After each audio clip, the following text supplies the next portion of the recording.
Welcome back to Old Soldier's Ride, Bill and Terry's excellent adventure. Today is our 13th day on the road, and we begin the last 3 days of our ride home to mid-Michigan. We leave our hotel in Rapid City, South Dakota about 6:30 this morning. The weather's beautiful and I-90 is in great shape. We have 517 miles to cover today, with our evening's destination being Albert Lea, Minnesota. Breaking our long-standing tradition of not making reservations before 1600 each day, we have already booked a hotel in Albert Lea, next door to a Viking-themed restaurant named SKOL, which, despite its name and decor, is actually a barbecue place attached to a very large truck stop. We only have one planned stop on this leg of the trip, the famous roadside attraction in Wall, South Dakota, Wall Drug. You can see Wall Drug signs all over the western portion of the U.S., and despite all my travels, this will be my first trip to Wall Drug. Wall is only 55 miles on I-90 and less than an hour into our morning ride.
We got the Wall Drug pretty early, and the parking lot was mostly empty. I was actually pretty surprised by having to come in via a back route off of 90.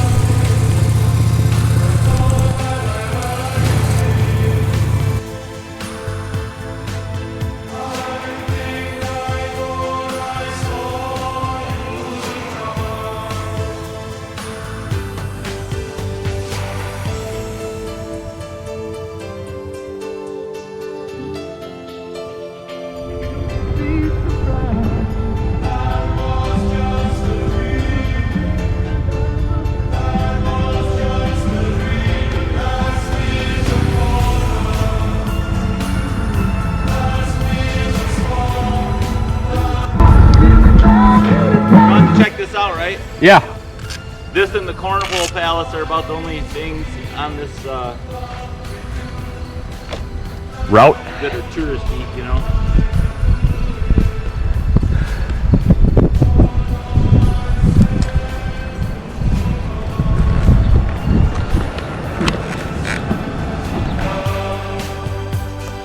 We spent about 45 minutes at Wall Drug, wandering through their labyrinth of all manner of souvenirs and some really nice artwork, and a really solid boot collection.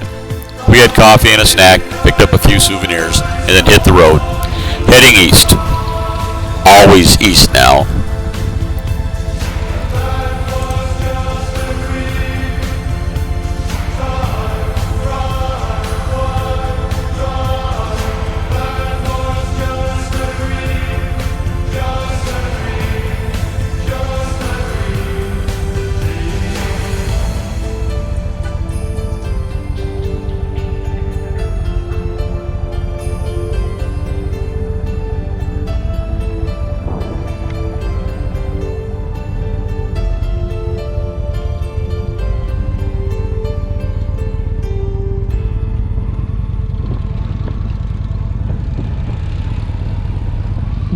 calculation.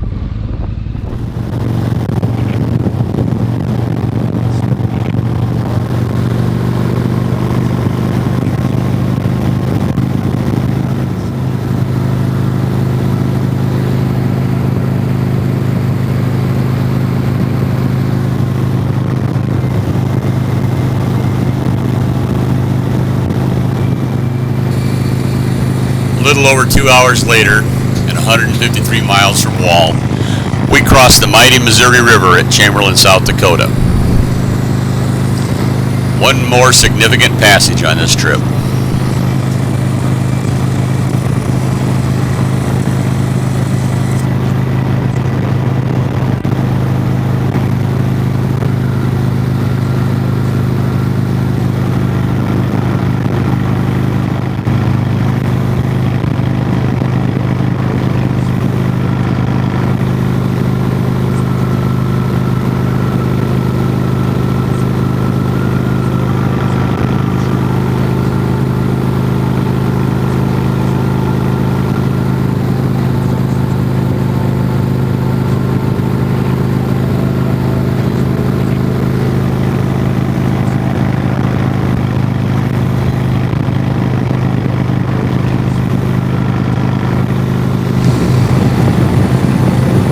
We ran into some road construction that brought us down to one lane.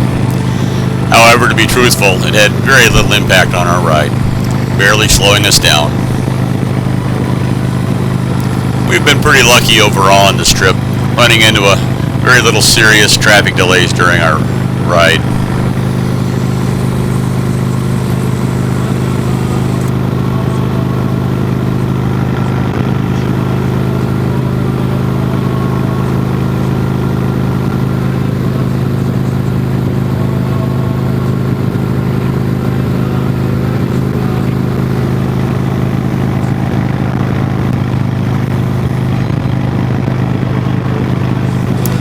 The closer we got to the Minnesota state line, the more ominous the clouds in front of us were looking. We have been checking the weather a lot, as it looked like some late afternoon thunderstorms were forecasted to be moving through the last 100 miles or so of our ride. The forecast was right.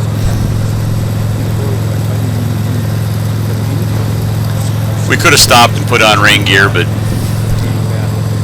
what the hell, we were already soaking wet, so we just drove on.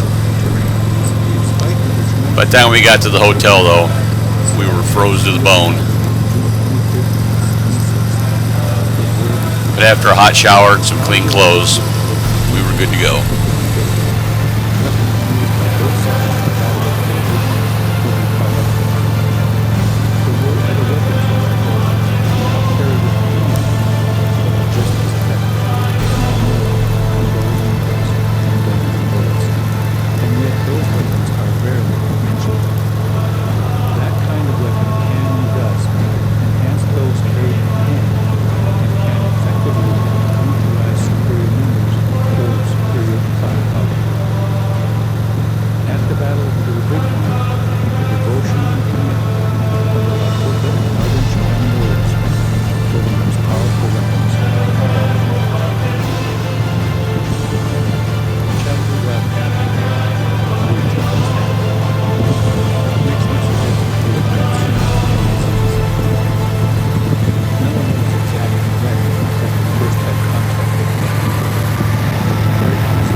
We pulled into the Comfort Inn just off of I-90 in Albert Lee, soaking wet, cold as hell, and ready for a shower and some chow.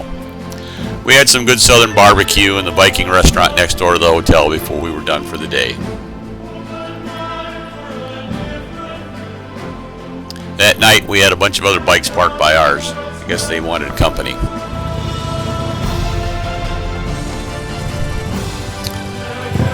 Join us in our next video as we leave Minnesota and head to Wisconsin on our way through up to the Upper Peninsula of Michigan. We made a stop at the home of our least favorite football team. No way we were going to pass through Green Bay, Wisconsin without paying homage to the greatest football coach of all time. We hope you enjoyed this video. Please like and subscribe to Old Soldier's Ride for more riding adventures as we continue our trip. Thank you for watching.